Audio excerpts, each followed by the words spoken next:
Great. We are recording. So I miss you. great to see you, Sarla. I'm going to put everybody on mute for now.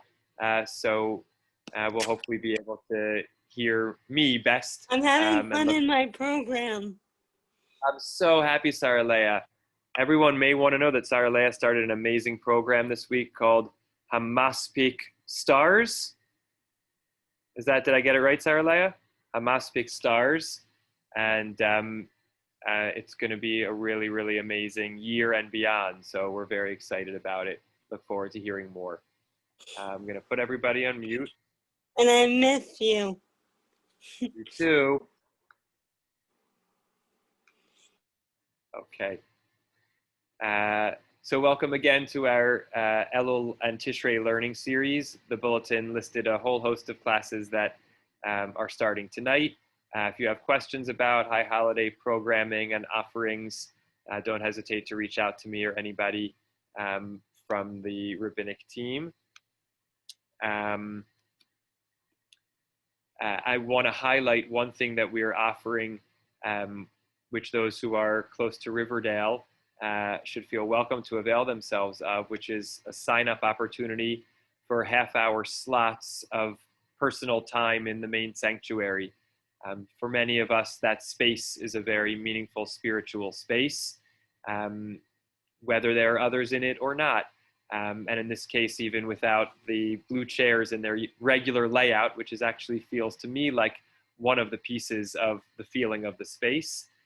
But nonetheless, we wanted to invite anyone who wishes to spend a little time between now and Yom Kippur when the building is quiet in the main sanctuary. So the daily email should have a link to a sign-up slot for that. We'll have some suggested texts and activities, but really it's your time to be in the main sanctuary space however you would wish as the high holidays are approaching and upon us. I've kind of been thinking about this as the idea that so much of what makes Rosh Hashanah and Yom Kippur what it is being all together, davening, and being in shul. And for many of us, none of us will really have all three of those things at the same time because we won't all be together. And we're trying to do as many opportunities to get together in as large groups as possible over Zoom. The opportunity to daven will be available to each of us however we choose to avail ourselves of it. And the opportunity to be in the shul is something we're making available through that means. So feel free to sign up for a slot or more than one if you want to spend a little time in the main sanctuary. I wanted to learn together tonight about a topic that is dear to me in a certain way, and in which I find myself vacillating between two diametrically opposed approaches to the journey of tshuva, to the process of self-betterment, becoming the selves that we want to be. These two approaches, which certainly find their roots long before the 19th and 20th century, but have been often upheld or described as characteristic of two schools of Musar, two schools of the sort of movement and theory and practice of self-betterment, focusing on our character traits, our behavior, and our actions, something we, of course, do not just in Elul and Tishrei as the high holidays approach, but all year round in different ways. One approach, which is characteristic of the yeshiva called Nevardak, is called Katnut Ha'adam, the smallness of the human. And it was an approach that really focused on self-negation, self-minimization, even self-denigration and degradation. Activities that the students in the yeshiva sometimes undertook were to purposefully embarrass themselves, to walk into a food store and ask for a garden hose or something like that, in order to experience ridicule, to learn to not worry about their ego, to not really focus on a sense of self. Something that, going further back in the history of Chassidut, is called bitul hayesh, the nullification of the self, of the there isness, which is characteristic of each one of us as an individual. We can, I imagine, have many critiques of this approach, and we can also see its power. It can be a channel to humility, and to recognizing our place, making room for the other. Some of that requires, in some sense, I would say, a contextualizing at the very least of the self. The diametrically opposed approach, which is characteristic of the Slobodka Yeshiva, and from there, in fact, many influential figures of American Orthodoxy came. Although interestingly, I think when we think about Musar or Musar, we often associate it with the former school, the school of saying, I'm nothing, I'm terrible, the beating of the chest. That's often what I think we think of when we think of Musar or Musar. But an equally prominent and important school was the Slobodka school. And many of its students and grand students and great-grand students kind of populate the American Orthodox scene today. One of my favorite Jewish thinkers of the contemporary period, Rav Hutner, the Pachad Yitzchak, spent a lot of time learning in Slobodka and was very influenced by one of the leaders there, the altar of Slobodka, Rav Nassim Tzvi Finkel. And the figure whose text we're going to be basing ourselves tonight, although we won't learn his text inside too much, is Rav Shlomo Volbe, the Alei Shur. I have the book just for a little bibliography. This is volume 2 of the Alei Shur. He wrote volume 1 in 1966 and volume 2 about 20 years later. He grew up in a not particularly Jewishly observant, but Jewishly identified household in Germany in the 20s and 30s, and eventually made his way to Israel, and there established a Musar yeshiva, which was very much influenced by the Slobodka approach in many ways. And in fact, in volume 2, in the introduction, I just discovered this year, in volume 2 in the introduction, he writes that that there are not many differences between his overall approach in volume 1 and volume 2. But one of the main things that changes are changes that came as a result of his exposure to Rav Hutner, to the Pachad Yitzchak. So these are two of my favorite teachers, turned out to have had a chavrusa between the two of them. And so we know that the Alei Shur was very influenced by the ideas of Slobodka. And we see that very much in the text that we're going to look at tonight. So in the Alei Shur, which is his work of Musar, directed towards yeshiva students largely, but very, very much speaks to any person, and focuses on practical exercises and the underlying philosophies from classical Jewish texts that develop and ground them. He lays out philosophies for life and how to become our best selves. And the book is divided into a whole bunch of sections. And the section that we're going to look at is a section that sort of focuses on improving ourselves through looking at individual mitzvot and the cycle of tefillah and chagim. In other words, through particular tefillot, through particular mitzvot, and through the themes of the calendar year, we can glean ideas and notions that help us become our best selves. And here in the beginning of the section of the holidays, actually later on, the way he lays it out, the section of the holidays, begins really earlier on in the year and sort of comes to Rosh Hashanah and Yom Kippur towards the end. And so in the section that deals with Rosh Hashanah, he has a couple of chapters. We're going to look at the first one. This is really incomplete because there are two companion chapters. The first one, which focuses on the greatness of the individual, and then the second, which focuses on the individual's place within the community. So at some point, we'll have to come back and study the second chapter. This first one is incomplete on its own, but it's an important, I think, analysis of the idea of the importance of the individual. So I'm going to show you for a moment on the screen the text that we're basing ourselves off of, but what we're really going to do is not read through that text line by line, but take the texts that he quotes in it, look at them, and sort of follow his line of argumentation. Thanks for bearing with me with this long introduction. I'm going to pause in another minute or two to take questions and comments before we dive in. So this is chapter 12 of section 3 of volume 2 of the Alei Shur, and it's called Chodesh HaRachamim, the month of mercy, or the month of compassion. And I'll just give you a quick skim through. He has this first paragraph introduction where he talks about two essential ideas that Rosh Hashanah combines: the renewal of God's kingship and the renewal of the creation of the human being.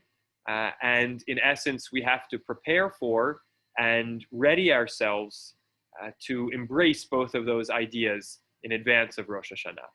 And he's going to focus, as he says towards the very end, the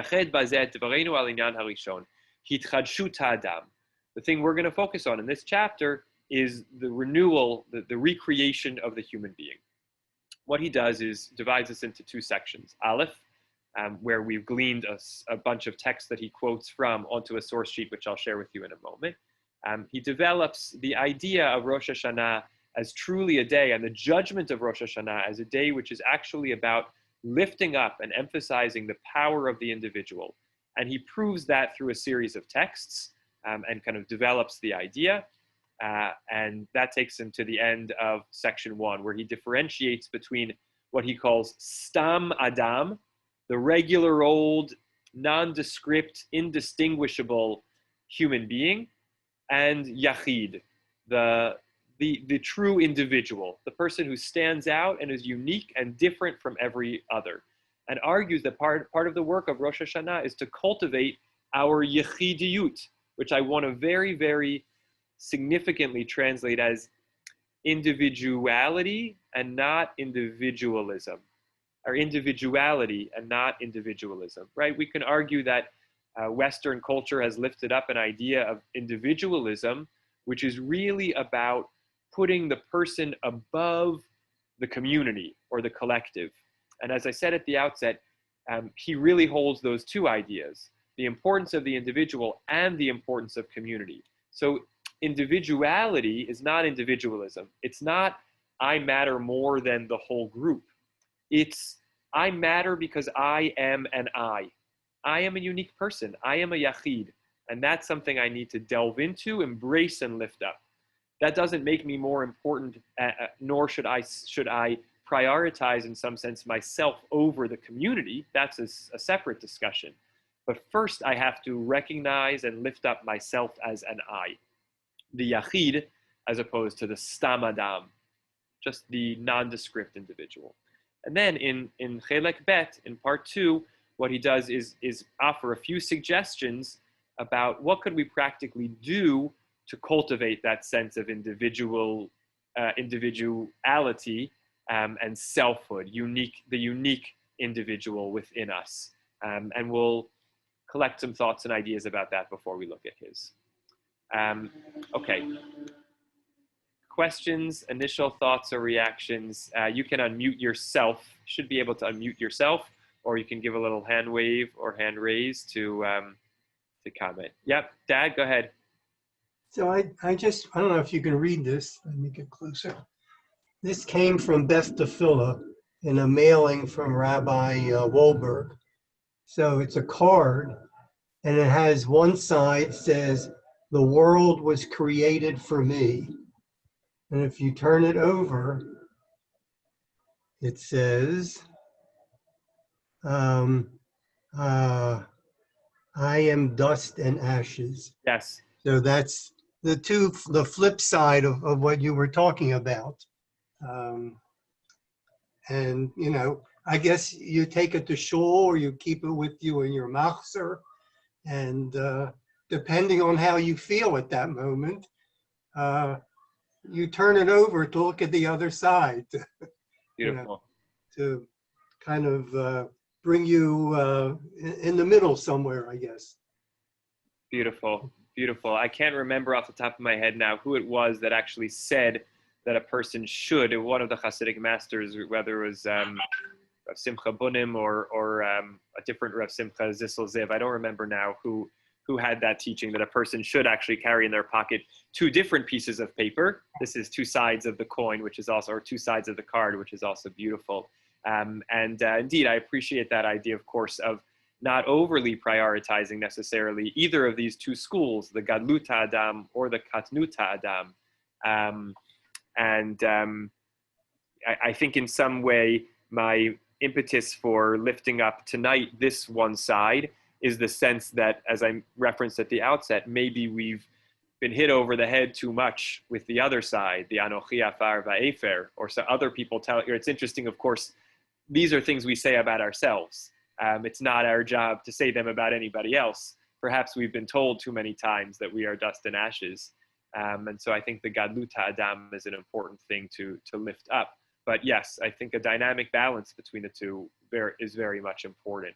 I also will say that I was thinking about this particular notion tonight and this Rosh Hashanah, because I feel in this pandemic time, there's been so much of a, reducing people to statistics, and the sense of this kind of faceless mass of people who've died, or just, thinking about mass lockdown, and losing senses of individual, in any of a variety of ways or for a variety of reasons. And so I also have sort of felt motivated towards this teaching specifically this year and now.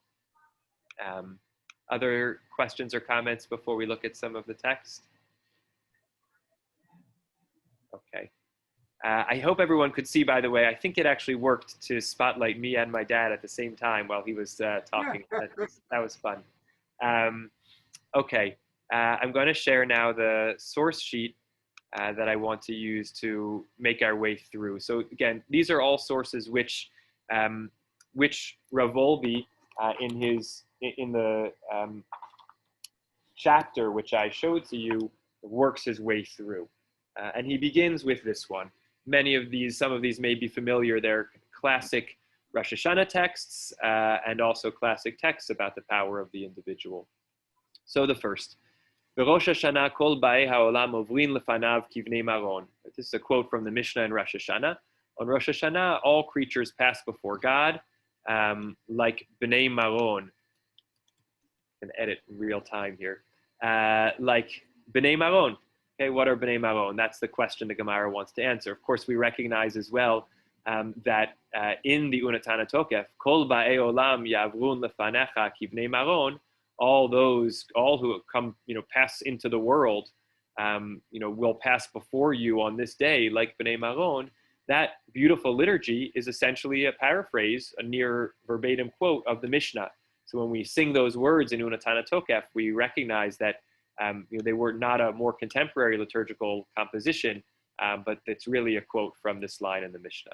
And the Gemara asks, okay, what is Bnei Malone? It's not very obvious what that term refers to, but it's the image we're supposed to be holding in our minds when we think about the experience of Yom Hadin, of this day of judging and judgment, that we're all passing in front of God, like Bnei Maron. So the Gemara gives three answers. My kivnei maron, hacha targimu kivnei amarna. Here in Babylonia, they interpreted it to mean like a flock of sheep. Okay? Everybody passes by like a flock of sheep. Now, this actually could lead to a few different images. And it's striking that almost universally, the interpretation here is that it's sheep who are passing under the shepherd's staff in order to be counted for the tithing. So they're being counted one at a time. So they're passing one at a time, right? In some sense, you could say everyone passes in front of you like a flock of sheep means we kind of all, like a whole group pass in front of God. It's not actually so clear from the Gemara's line itself, but we can understand as we see the next couple potentially, or certainly the middle one, that there's a motivation here to interpret these interpretations as referring to a one at a time process. So the flock of sheep is here interpreted as a flock of sheep that are passing one at a time under the shepherd's staff. Number two, Reish Lakish amar kema'alot beit maron, like the steps or the narrow straight or passage of the ascent of Beit Maron. Again, we have the interpretation here. This is the Steinsaltz interpretation, often based on Rashi and other commentaries. So this was some steep ascent, and here they have the interpretation that if you're standing at the top, you can look and see everybody kind of all through one surveying glance. What others suggest is that the ascent is so narrow, like think about a hike in Israel where you're walking up some, doesn't have to be in Israel, but I associate these hikes with Israel, where you're walking up some narrow passageway, only one person can pass at a time. So this ascent, which is steep and also narrow in some way. And then the third, Rabbi Yehuda Amar Shmuel, kechayalot shel Beit David, like the soldiers of the house of King David. Again, here the take is could be surveyed with a single glance. Rav Wolbe suggests that the specific choice of this one is that when they went out to war, they were also counted one at a time. So you can already see that the direction that Rav Wolbe wants to go is not necessary in interpreting these texts, but it's a very plausible reading that this whole idea of Bnei Malone, the essential aspect of it is that, yes, we are a mass, but somehow the moment of judgment is a moment of being judged as individuals. And that's, of course, at once could be daunting or intimidating, but is also in a way empowering to recognize that God notices us, however we conceptualize or imagine this idea of the day of judgment, the day of attending and noticing. God notices us each as individuals. God doesn't, again, we could interpret the Gemara differently than how we're saying it now, but Rav Wolbe interprets it the way I'm about to say. God doesn't really survey us with a single glance, but God actually looks down at every individual one at a time. And that's the idea of Kol Ba'ei Olam Ovrim Lefanav Kivnei Maron, is to kind of set the stage that what Yom Hadin on Rosh Hashanah is about the experience of being judged as an individual. We can't, hide our actions behind anybody else, or take credit for anything anybody else does, or blame our decisions on anyone else. God sort of looks at us just for who we are and just as who we are. That's the way Rav Wolbe sort of sets the stage and says, therefore, he does this little thought experiment. He says, imagine, you were being judged and the judge was asking you, like, why did you do what you do? And you sort of shrugged your shoulders and said, Stam, I don't know, I just did it. And the judge said, but like, what of you does it reflect? The person answers, I don't know, I just, I wasn't thinking that much when I did it. And he develops this sort of kind of foil, which is the way sometimes we feel that we might be going through life. We're not necessarily, lifting up our sense of who we are and pouring our individuality into every decision. We're just sort of rolling, going with the flow. And he says the goal is to arrive at Rosh Hashanah, not perfect, not flawless, but with a sense of who we are, ready to encounter God with a kind of full-throated hineni, with my strengths and my weaknesses, with my successes and my failures, but not, in a sort of a gray, blurry picture, but with a crystal clear, crisp picture of ourselves. And to develop this idea, Rav Wolbe points out, that the notion of the individual starts, and he often draws on rabbinic literature. In the rabbinic mind, the notion of the individual starts with Adam Harishon, the first individual, the first human, and sort of tracks through Avraham to Yaakov, to the Jewish people standing at Har Sinai. And he could have selected more texts, but he uses these kind of touch points to say the idea of the individual is lifted up at certain key moments in biblical history. Here's the first one. Feel free, by the way, just if you have a question along the way, in the screen share, I can't see everybody as well, so you can unmute and shout it out or put a chat in the chat box. And after we get through this set of texts, we'll pause for some further discussion and to ask the question of how do we do this work. So first text, to develop the idea, having set the stage that Rosh Hashanah is a day of judgment that really emphasizes not being judged as a group, but being judged as an individual, we now develop the idea that the notion of the individual is central to biblical history and therefore to Jewish identity. So this Mishnah from Sanhedrin is talking about the process of the court's interview of witnesses for capital punishment. Obviously, the court needs to impress upon these witnesses the stakes of the testimony that they're giving, which can and will be a matter of life and death for another human being. And along the way, the court reminds the witnesses about the creation of the human being and says, Lefichach nivra Adam yechidi. Therefore, Adam, the first human, was created alone. Right? Now, this text has Mi Yisrael. There's a whole history of debate about whether Mi Yisrael is included here. Adam was created alone to teach you that anyone who destroys one soul from the Jewish people, or one soul of humanity, right? We can certainly imagine that on the one hand, it makes sense for it to be one soul of humanity because we're talking about Adam, who was, a human and not a Jew.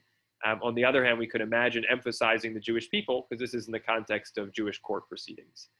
So Adam was created as an individual to teach us that anyone who destroys one soul from the Jewish people, or one soul, it's as if they destroyed an entire world.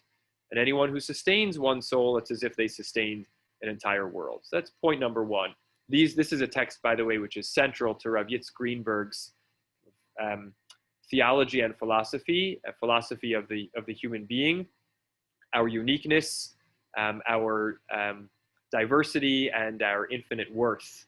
He very much builds on this Mishnah, right? So the first thing is our infinite worth here, right? The human being is, any individual human being is equivalent to an entire world. And that emerges from the fact that the world was created, that humanity was created from an individual. We can actually pause for a moment to sort of think about Rosh Hashanah, of course, is the anniversary of that day. And it didn't have to be that way, right? When we read the story of creation, it could have gone another way. God could have created 100 people at once, or a million people at once. Why did God create a single human from whom humanity emerges? And the Mishnah here articulates that there are some ideological, philosophical, religious, spiritual principles that come from that. The first is the infinite worth of the human being. Every human being is equivalent to the worth of the entire world. And now diversity and uniqueness.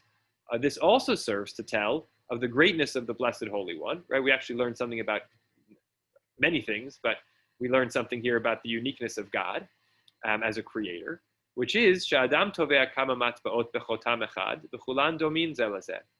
U'melech malchei amlachim hakadosh baruch hu tava kol adam bechotamo shel adam harishon, ve'ein echad mehem domeh lechavero. Lefichach kol echad ve'echad chayav lomar bishvili nivra ha'olam.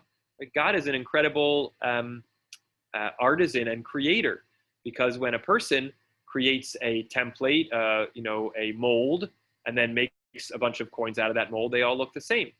But God made everybody out of Adam Harishon. Adam was the original mold, and everybody is the offspring of Adam Harishon, but no one of us is similar to the next.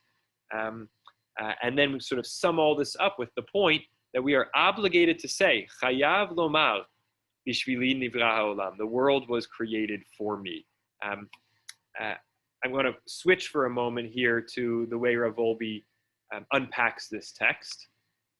I think it's really beautiful.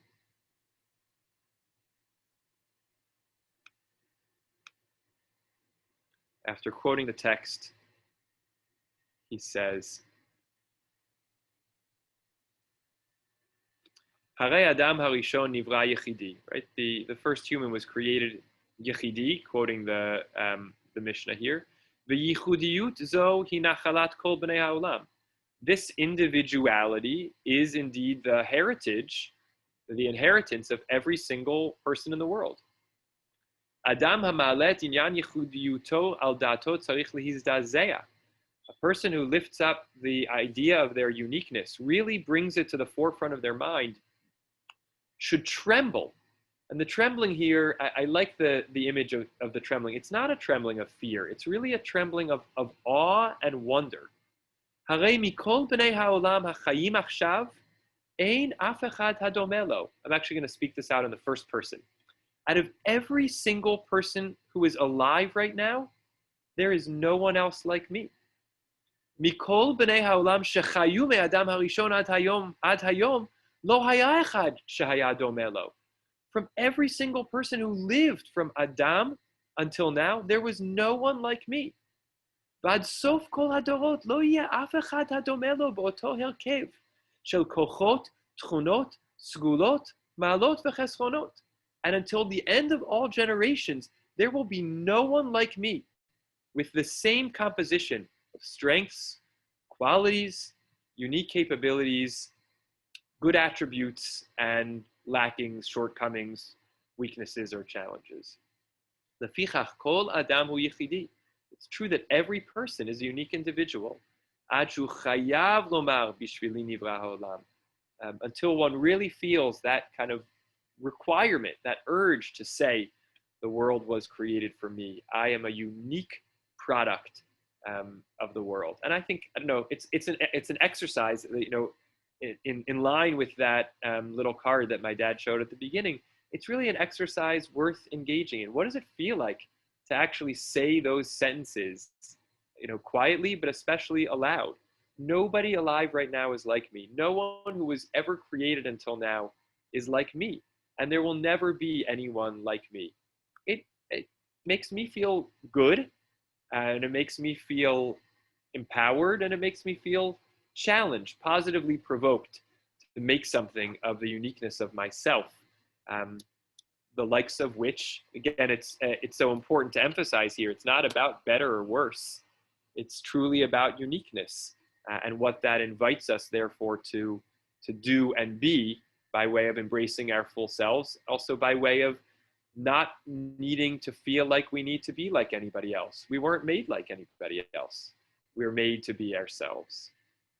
And it goes further. So this is Adam. The next quote links again the uniqueness of the individual. The theme here, of course, is the uniqueness of the individual as in some way a reflection of the godliness which is in us. And so he cites this beautiful Gemara about Abraham. The time that the evil Nimrod cast Abraham Avinu into the fiery furnace, Amal Gavriel, the angel Gabriel, said to God, Ribono shel olam ered va'atzanen va'atzilat hatzadik mikivshan ha'esh. Gabriel, the angel, said to God, Master of the universe, let me go down, I'll cool off the furnace, and I'll save the righteous Abraham from the fiery furnace. Amar lo HaKadosh Baruch Hu, Ani yachid ba'olami, v'hu yachid ba'olamo. Na'eh liyachid lahatzil et hayachid. Ulefi she'ein HaKadosh Baruch Hu eino mekapeach schar kol b'riya, amar tizkeh v'tatzil shlosha mi b'nei banav. This is actually linked to the next section, so we don't need it here. So God says, in response to the angel Gabriel's request to go down and save Avram himself, God says, I am a yachid. There's no one like me in my world. And Abraham is a yachid. He is unique in his world. And it's appropriate that a unique being should go save a unique being. We don't have to delve into sort of the significance or meaning of that teaching itself. I think it's fascinating. But to appreciate the relation between God and Abraham as kind of mediated by each of their uniquenesses and the bond that forms between us. I think, again, it's a powerful idea as we approach Rosh Hashanah. On the one hand, the daunting sense of standing before our Creator. The other sense, the feeling that actually we're meeting a familiar being because God is unique and we are unique. God is unique in God's world and we are unique in our world. God obviously maximizes God's uniqueness, and we should feel, again, positively provoked and challenged to maximize our uniqueness. So the Alei Shor, again, sort of takes this next step forward. Adam is a yachid, and he's building here almost a literary textual argument. Adam is yachid, Avraham is yachid. We'll look at one more and then we'll pause. Vayivater Yaakov levado vayavek ishimo. A midrash on the pasuk of Yaakov's moments before he encounters the Ish, and they wrestle until daybreak. The midrash, as it often does, jumps to a different location to quote a different pasuk and then interpret the first in light of the second. Ein ka'el yeshurun lochev shamayim be'ezrecha. O Yeshurun, there is none like you, God, or there is none like you, God, Yeshurun, who rides through the heavens to your aid, from Vizot HaBracha, the very end of the Torah. The Midrash has a couple of interpretations, and then it comes to this one. Rabbi Brechia b'shem Rabbi Simon amar ein ka'el, u'mikael yeshurun, Yisrael Saba. Okay, let's unpack this part. There is no one like God. So the Midrash is trying to understand, what does it mean? There ein ka'el yeshurun. There is none like you, O God, yeshurun. And the Midrash suggests a kind of a rereading. It says ein ka'el, but then it says Yeshurun. And Yeshurun is also a name for Yaakov or Yisrael, for Jacob. So if we don't read Yeshurun as a name of God, but as the name of Jacob, then we're sort of reading, there is no one like God, Jacob, Yaakov, Yisrael. And the Midrash puts these together and says, there is no one like God. But who is like God? Yeshurun, Yisrael. God is incomparable. And yet, even in God's incomparability, there is some being that approximates something of God. And that is Yisrael, Yeshurun. How do I know this? Because it says about God, V'nizgav Hashem levado, God will be exalted, uplifted alone on that day, from Yeshayahu Perek Bet, Isaiah chapter 2, one of the end of days kinds of prophecies. On that day, God will be lifted up alone. God will be recognized as the unique God and power in the universe from all other powers in the universe. And it also says about Yaakov, Vayivater Yaakov levado. So here's a similarity between God and Yaakov, and we could almost say in a chutzpahdik way, God hasn't even reached that stage yet. God is not yet recognized as levado. Yaakov already had the experience of being levado on this night when the man wrestled with him. And Rav Wolbe takes this idea and says a couple of things. He says, first, okay, here too we are developing this idea, through the rabbinic lens, that these key biblical characters who establish humanity and then establish the Jewish people are referred to, have experiences of individuality, and now this additional feature of aloneness, which is an important, slight, different angle, right? We could say that we are unique, but maybe we're not alone. But there's something to being alone, which is also very important and powerful to highlighting our individuality and our uniqueness. And we'll come a little bit later to one of his suggestions about how to really embrace our selfhood and what that has to do with aloneness. But he suggests that it was actually the experience of Yaakov's aloneness and embracing his aloneness, which helped him defeat or be successful in his encounter with the Ish. And this is a very important idea.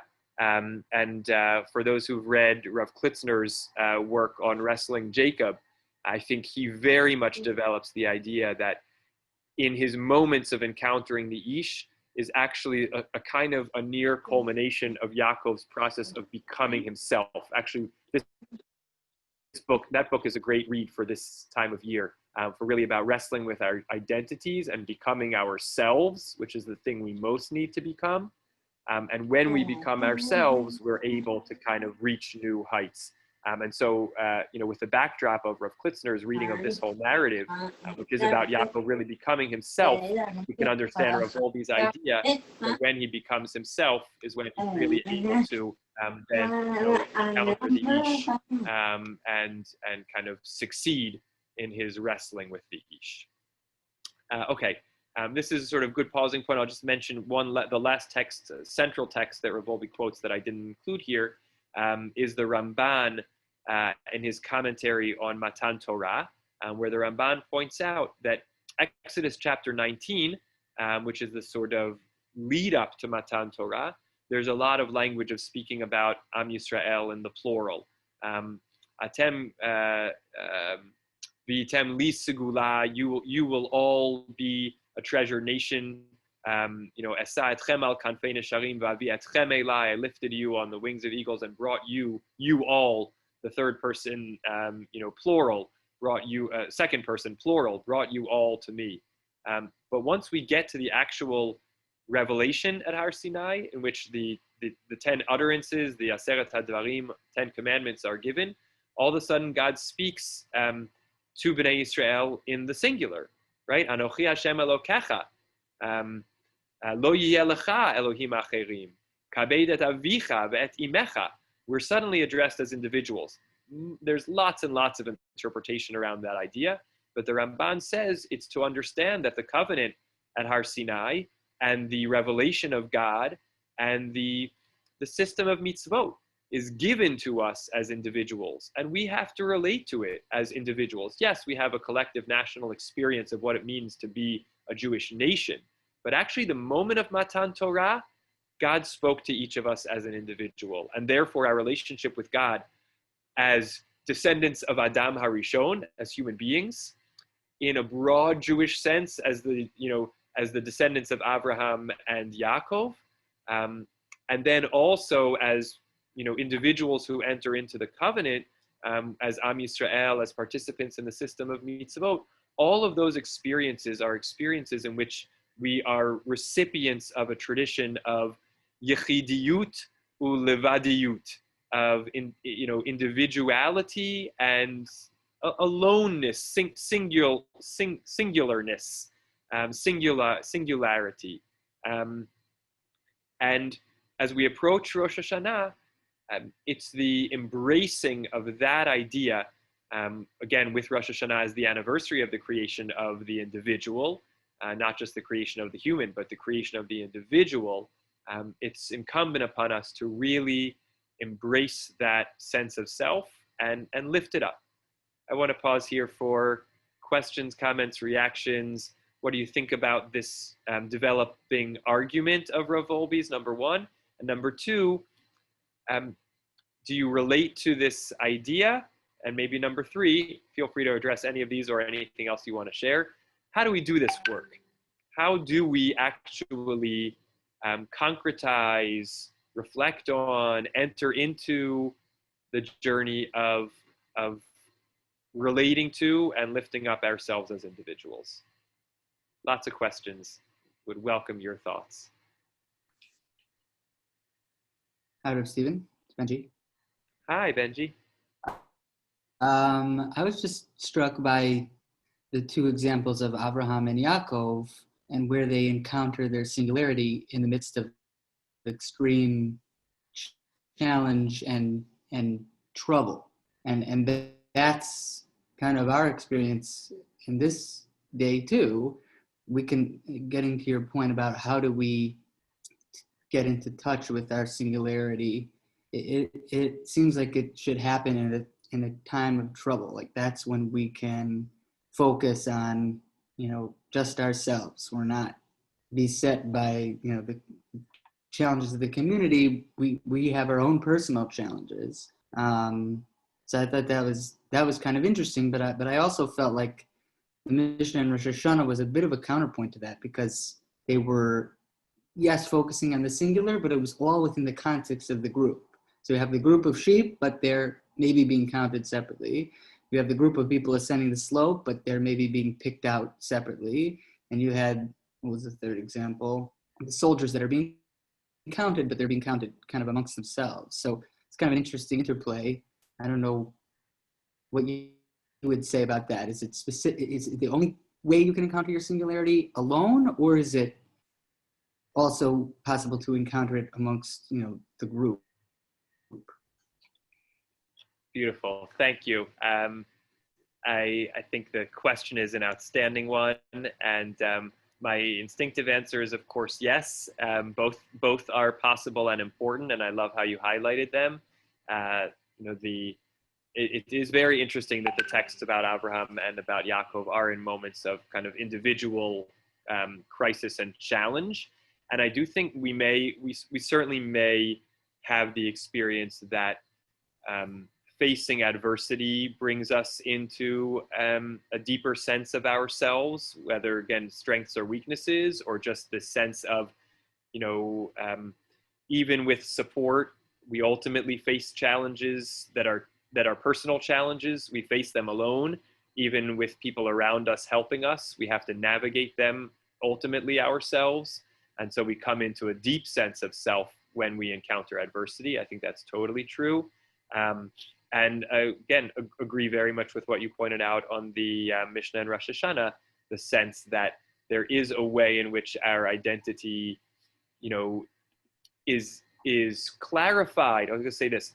At the very least, our identity is clarified by seeing ourselves in the midst of a group. That's one of the ways that we differentiate ourselves. We see how we're different from everyone else around us. And so, it's sort of highlighted in that way. And, it can also, we can use group settings to sort of develop and get in touch with our sense of individuality. So I think both, they're each true, and each, again, sort of tools, opportunities, or settings to develop our, or embrace our individuality. It's great. Shira? Yeah. The example of Yaakov, I heard a nice interpretation that about that today, actually. This issue of Yaakov struggling or striving with that, with the angel or the being, to become more of him, to become itgaber, kind of to overcome and become more holy, become Israel instead of Yaakov. So becoming more of who he is. And so that's that, yeah. Anyway, and I think that the way in this lecture that I heard it would be through prayer and meditation.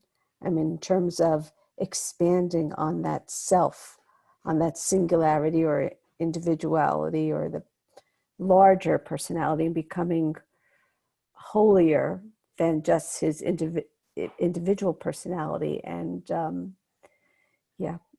and kind of expanding that connection to God, something like that. Beautiful, thank you.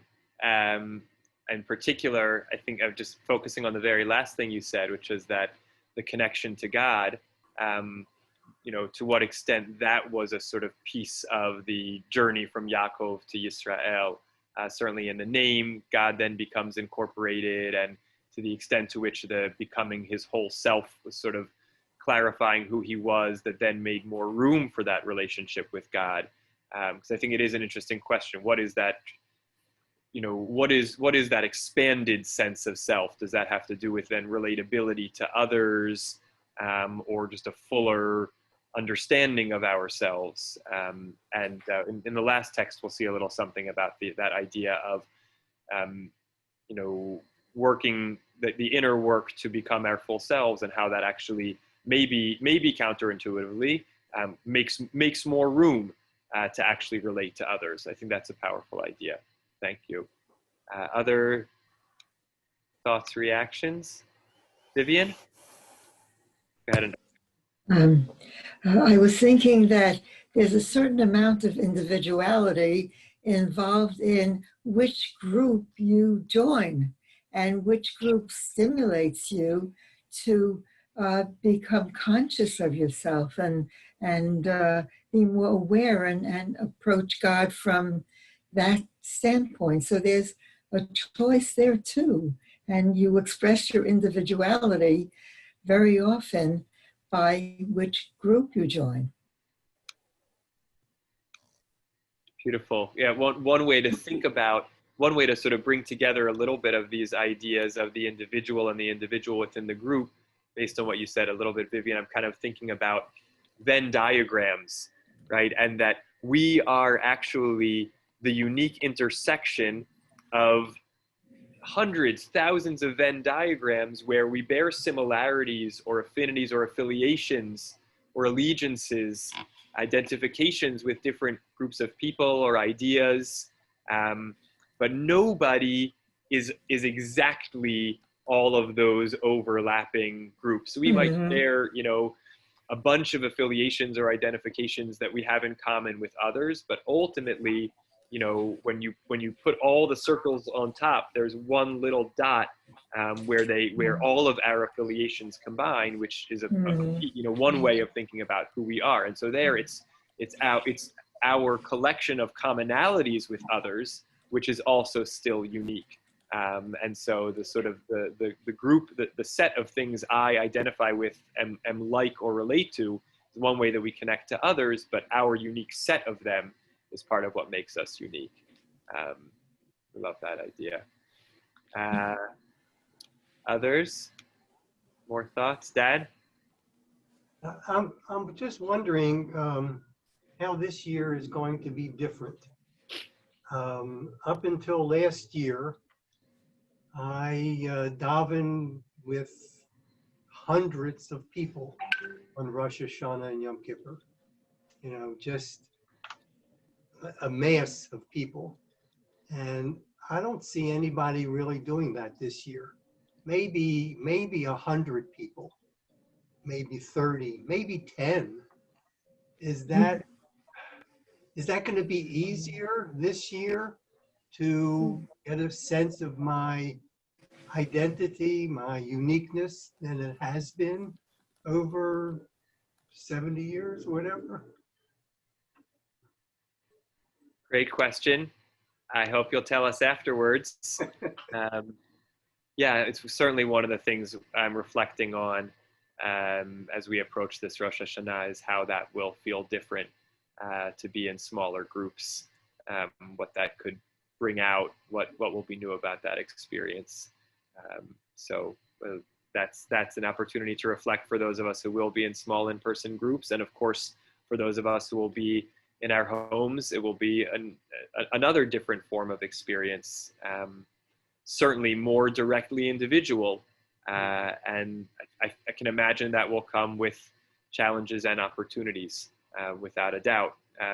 You know, again, relating to that same point of ways in which somehow being in a group of people allows us to zero in on ourselves, and then sometimes just being by ourselves allows us to zero in on ourselves. So let me continue to pivot, you know, to this question of if we accept Rav Wolbe's contention, whether based on these texts specifically or not, you know, that our individualism, individuality, our individuality is an important part of our human identity, our Jewish identity, our religious and spiritual identities, and with, again, the sort of framing that I suggested, which is that that's not about being better than anybody else, and it's not about our needs superseding the needs of a group. It's not about being outside of community, but it is about the idea that we become our best selves when we know ourselves best. What are the tools that we can use, either in the context of Rosh Hashanah and Yom Kippur themselves, something within the day, or other tools in our psychological, personal, spiritual toolbox. Shira touched on prayer, meditation as a couple of those tools.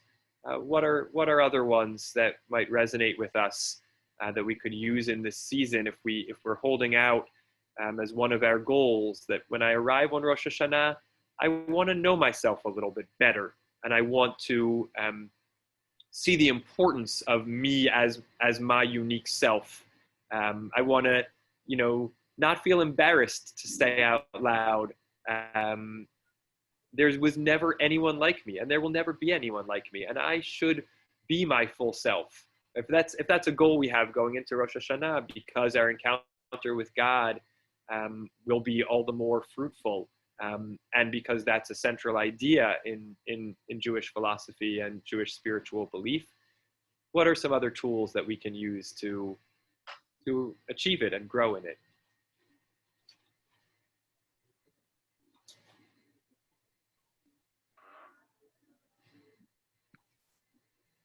I was thinking a little bit about your comment of the Venn diagram. Yes. And connecting that a little bit to the Mishnah that talked about Adam Harishon. And I was thinking, like, how does that prove that we're all individuals just because we come from Adam Harishon? And I was thinking, okay, here's the genetic material that comes from person A combining with person B. But as we go down the chain, that all gets mixed together in the Venn diagram, and then we have our unique selves. But thinking about it in that way, thinking about where we came from, who we came from in this season is always powerful for me to kind of distill, okay, these are the people that I've descended from. These are the people that make up my Venn diagram, and what space do I occupy because of it? So that always, I think, is a nice way for me to frame things. Beautiful. Thank you, Benji. So maybe a sort of sense of a taking a personal history, a review of our family tree, connecting ourselves to that chain of humanity. That's one way. And in that way, we might think, here I'm expanding upon your idea, we might think about the traits that we have that we feel came from some of those forebears as a way of connecting to them and also developing our sense of self. Great. Other ideas, other tools?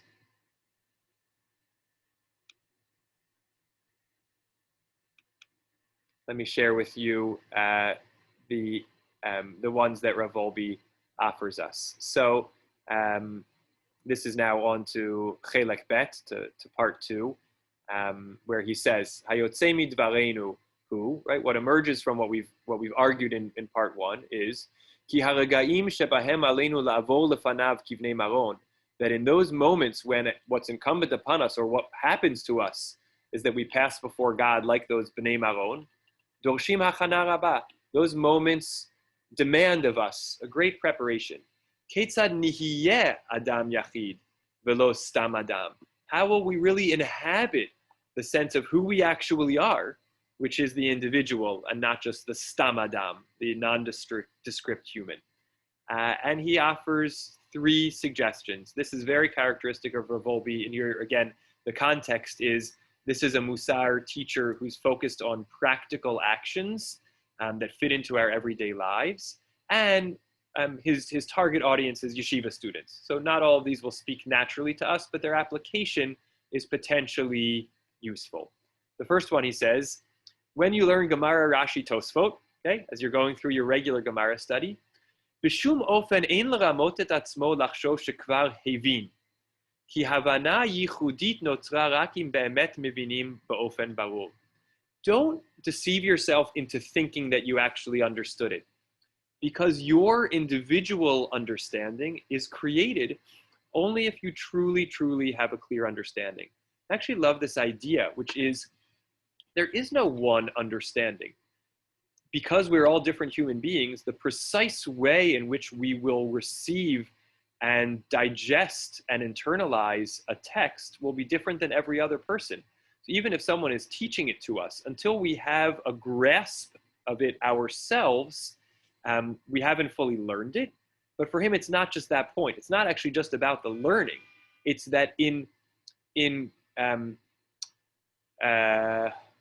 don't have the word that I want.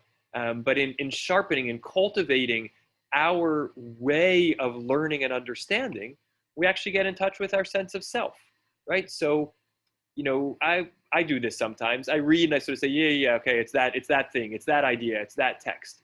No, slow down, read it again, ask the questions that you have. This is one of Rav Ezra's always reminders to us when he learns, ask the questions that you have, formulate the answers to them, and create your reading of the text. When you do that, you will have learned it better, and you will also have come in touch with yourself, the learner, yourself, the thinker, who isn't satisfied until you feel you've answered the questions for yourself. That's 1. 2. B'limudu shmiat musar, katav Rabbeinu Yonah bahad amar Hillel Hazakin im ein ani li mili, im ha'adam lo ye'orer nafsho ma yo'ilu hamusarim. When we study Musar, we study texts of ethical development and refinement. So Rabbeinu Yonah wrote on the comment of Hillel, the famous Mishnah in Pirkei Avot, if I am not for myself, who will be for me? Rabbeinu Yonah interpreted it, if I don't awaken my own soul, how could any Musar text achieve that for me, right? It has to actually go through my own process of application, right? And he goes on to say, you can riff through entire books of Musar. They won't have any impact on you if you don't stop to ask the question, what does this mean to me? How does this apply to me? do I relate to this or not? If so, how? And if not, why not? And so, again, that's that idea that as we engage in learning and we use external sources, motivations, texts, we ask ourselves, what does this actually mean to me, right? I heard a lesson on, compassion. So what are the ways in which I am or am not compassionate? Why or why not? What do I want to strive for? How do I cultivate that in myself? So this is just sort of to say, if we're engaged in some practice over this time of character refinement or development, to really do it in a personalized way, not to sort of study the traits and say, okay, yes, this is something I want to work on. Yes, this is something I want to work on. But how does it actually engage with and relate to me? The last one that he develops is the idea, this comes to Shira's point, of meditation, introspection, that comes through a process of aloneness. And he says something quite striking, which I want to find. Hang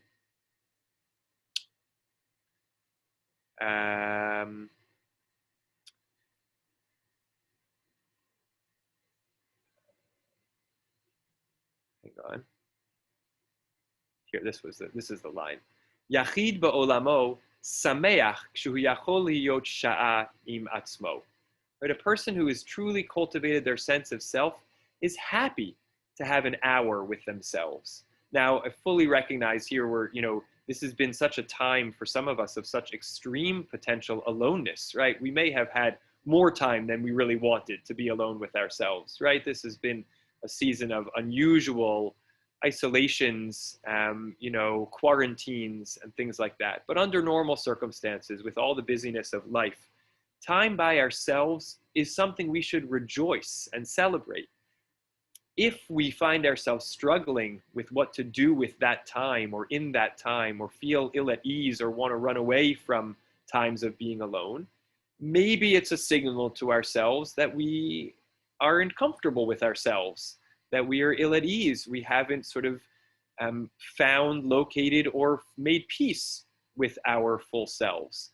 And that's, of course, a lifelong process. There's no question about it. But it's a sort of a little litmus test. What happens when I'm by myself? Do I choose to occupy myself with other activities to pass the time?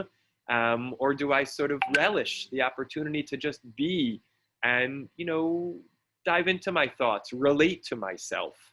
And he has this fascinating, just as a sociological point, I know we're past the hour mark, so we'll wrap up in the next 5 minutes. He has this little sociological critique.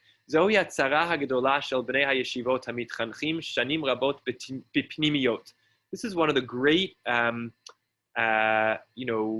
tragedies of our yeshiva systems, which educate our students for all this time in the dorms, basically.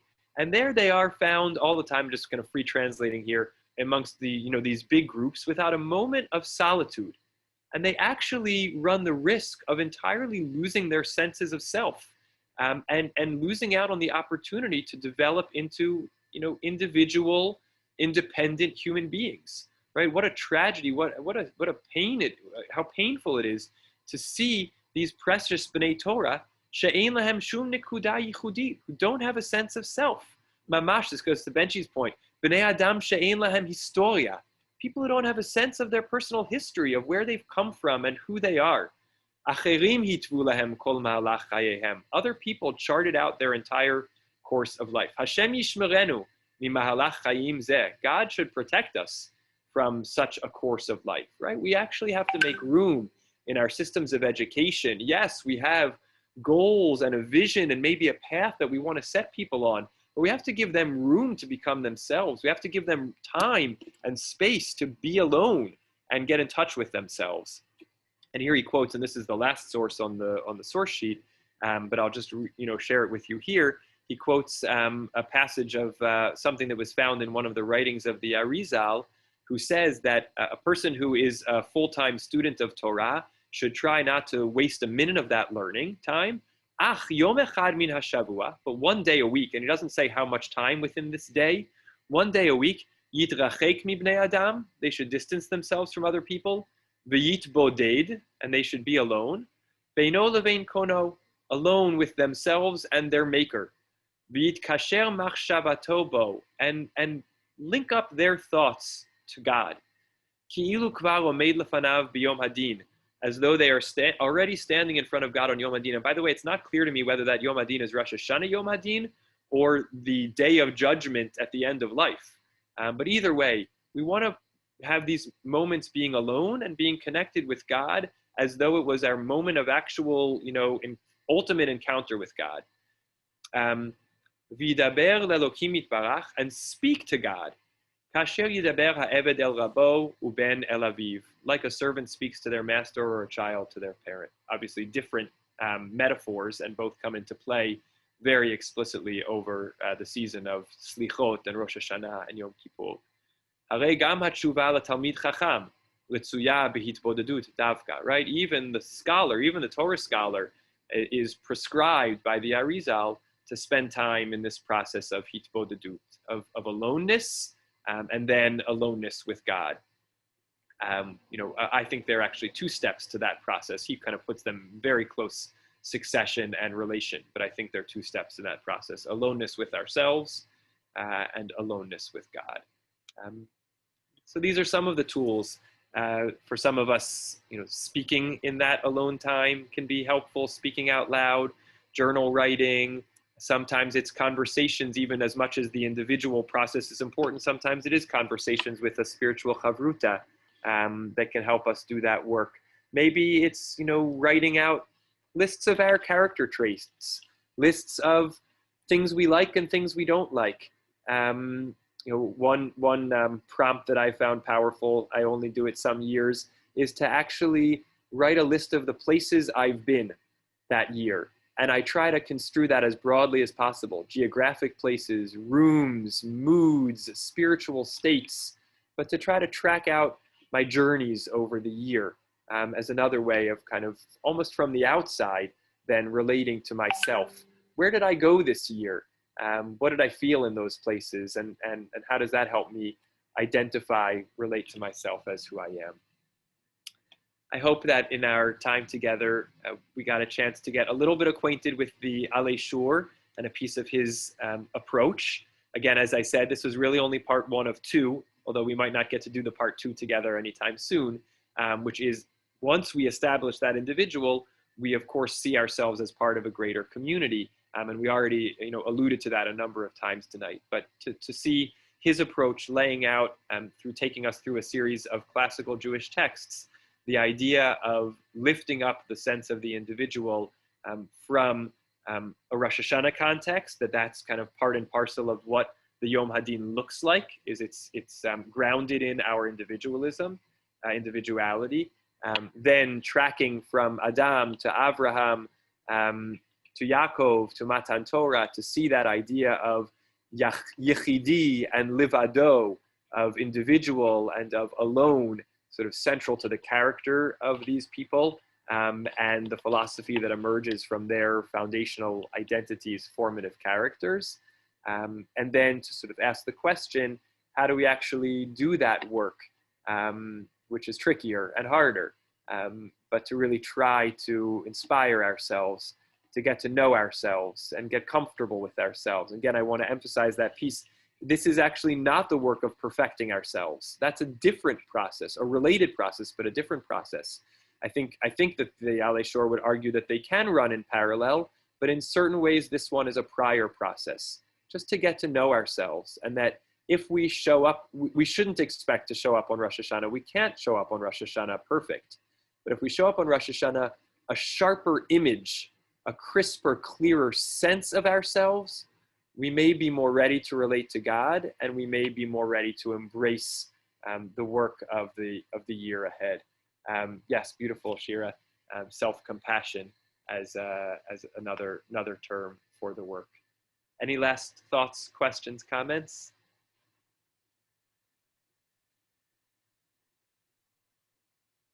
Thank you to each and every individual one of you for learning together. And I certainly feel strengthened by your individuality. Of course, that's another way of doing the work, is to reflect on our relationships with every other individual and appreciating their uniquenesses, and then allowing that process to, to turn back to ourselves. And I'm grateful for what makes each of you unique.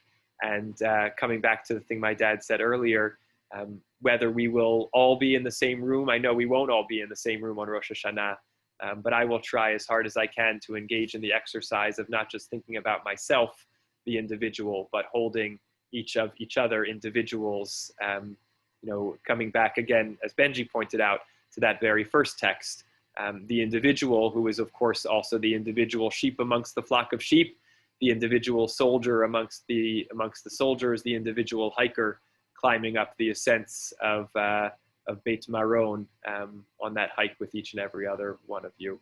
So a good rest of Elul, a Shana Tova. I look forward to many more times to be together in these days. Thanks all. Good night.